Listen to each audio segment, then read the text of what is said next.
mateship is in an infantry battalion. You stuck together through thick or thin, because what your mate did is what helped you out of any positions that you got into or they got into. And the first thing you would do is try and get him out if he got shot, or if one of your mates got killed. Well, you tried to do the best you could to try and help him. In a lot of cases, you wonder how, you just felt like crying to think that they were going to die there with you. Fortunately, after the Kokoda Track campaign, there was only about 123 of our chaps left, and we received they sent to New Guinea 400 reinforcements, but they never joined the battalion because they were then at Buna and Gona, and the Americans had come up with a division to help. And our chaps were withdrawn from there, and those that were left were sent home on leave. The rest of us remained there, and eventually were sent back to the Atherton Tablelands, where we were then had to train more in the jungle warfare for the reinforcements we received.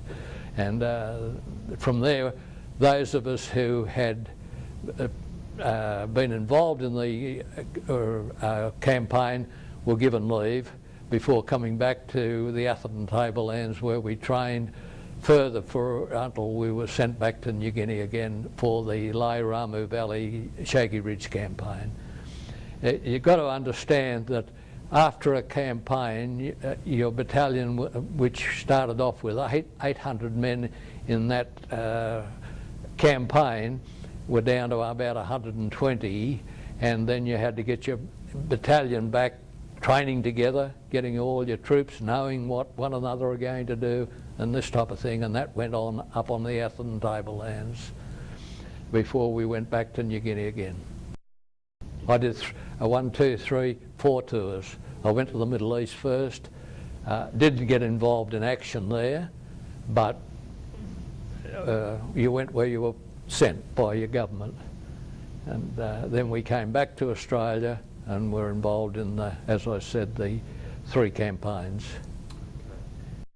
I lost a lot. I lost a lot. In the end,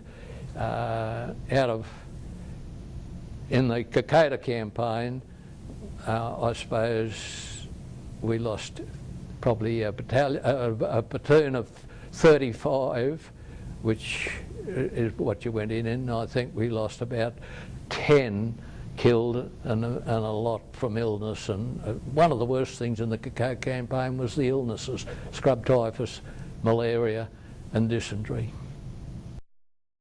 I wouldn't marry while I was in the infantry because I didn't know I'd come back or not, and I wasn't going to leave a young wife with a family or something like that. So I came home, I worked for my brother-in-law for a couple of years, and then I got my own farm going and married. I went into the citrus industry.